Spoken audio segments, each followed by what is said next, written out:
Hey, this is Bill Manchester. I am making a video about some different ways you can use your tools, whatever they may be, whether it's slides, PowerPoint, Google Doc, um, anything you use, Pear Deck, that you can convert to a YouTube video to then become asynchronous learning. So anything you could do with the students at your laptop on the projector, you could eventually do on your own to put it out there to your class to use anytime. And I'm going to hopefully go through the steps that is necessary.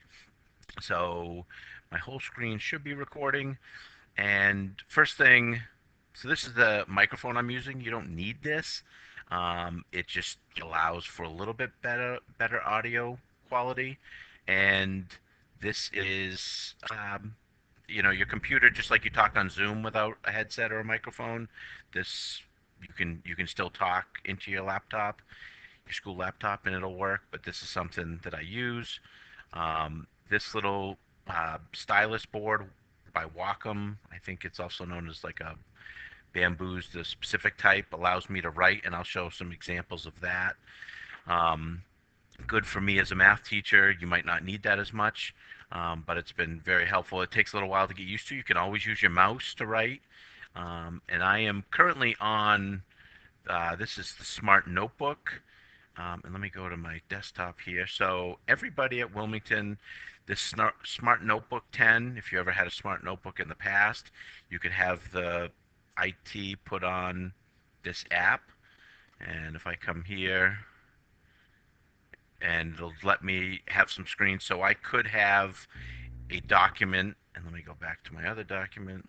I just took a screenshot of this and put it here, and I had some writing in, and then I could come in and click on the pen, and whatever I needed to write to finish my notes here, I can write. And so I could have some skeleton notes there, and I could fill that in if I needed to write it. And the same is true. I know we have the Mimeo studio in everyone's classroom. So if you've gotten pretty skilled at that, and let me pause before I go to the Mimeo. This, you see this little record. When I hit this button, it'll ask, do you want to record your desktop? Do you want to record a window? So I could just record this window, and I have some stuff on my YouTube we'll look at in a second that shows just the window being recorded. But if I do the desktop, I can show anything I could show on a projector that would work on this video.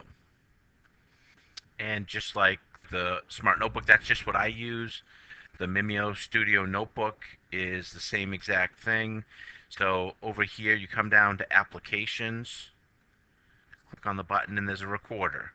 And same thing as I go through to record, do I want to record my desktop, a window, or an area? So if I click the window, it'll just be what's in this white screen.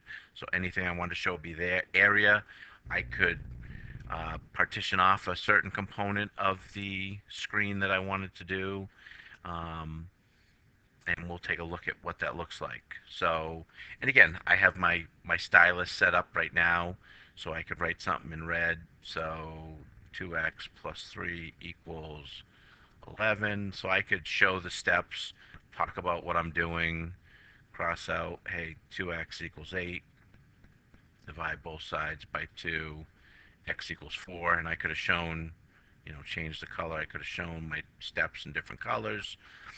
So different things we can do. And again, this Mimeo, and you could even, if we have access to the building, you could record and talk into your projector while you're doing it on the whiteboard. Sometimes that's a lot easier than doing it on the computer.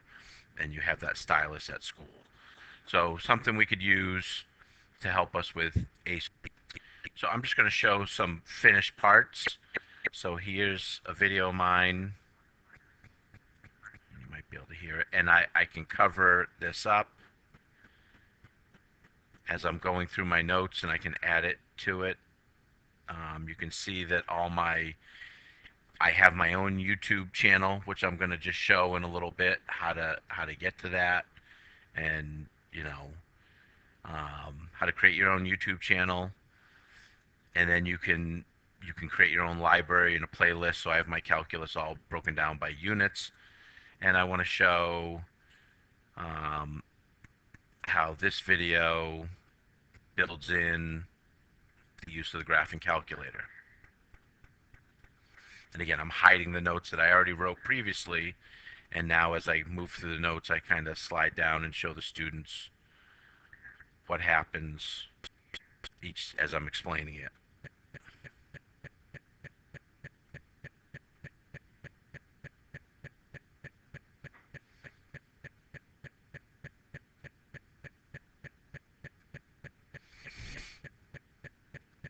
And I have access to my graphing calculator that I'm showing the students how to use throughout the video.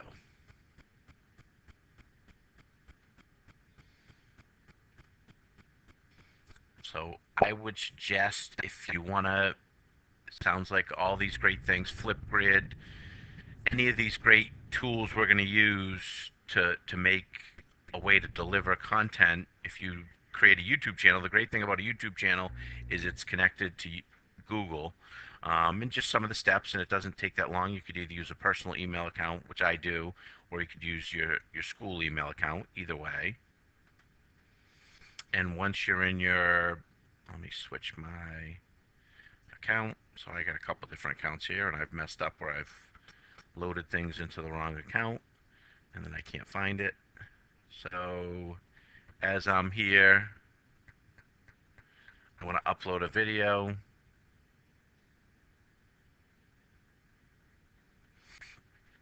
And whatever video file I have from this recording, whether I'm doing it from my smart notebook or from my Mimeo, and let me just show you where those files are located. So for me, I made some videos earlier this year, and it from my smart notebook at the end when I hit record, it I name it, and then it dumps it into my documents, and now all I have to do when I'm ready is to just dump it into my YouTube where I just created the beginning of the topic to create a video, upload a video, and now I can give it a name. I can talk about what it is if people are searching for it. You can come up with your own thumbnail. For me, I have playlists, so I could automatically dump it into pre-calculus, Algebra 1, Part 1. My calculus is broken down by unit, so whatever I wanted to pick there. Yes, it's made for kids, and then there's a link, and then I would take this link and I would go to my Google Classroom, and whether I'm in stream or classwork, I could make it an assignment if I was eventually going to add Edpuzzle to it. Or for me, a lot of time my notes I just create as material, and once I do that, it asks, again, when I come over here to the add button, it just says, do I have a YouTube video? Yes, I do. And then I would click on either the video search, or since I copied that link, I put the URL directly in there. And this has been very helpful because once you create it, if you have 2 or 3 of the same classes, or in following years you're going to teach those same classes, you could continue to use those video notes over and over again. So as you put the work in once, you're not putting an hour's worth of work for half-hour output. It might be 1 hour work, hour and a half output, 2 hours output over 10 years, 20 hours of output. And you could every year keep building to your catalog of what you could use for asynchronous learning.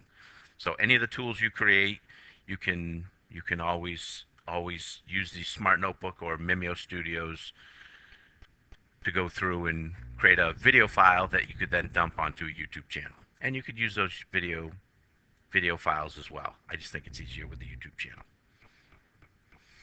And then as I'm finished up, I'm going to hit this stop button,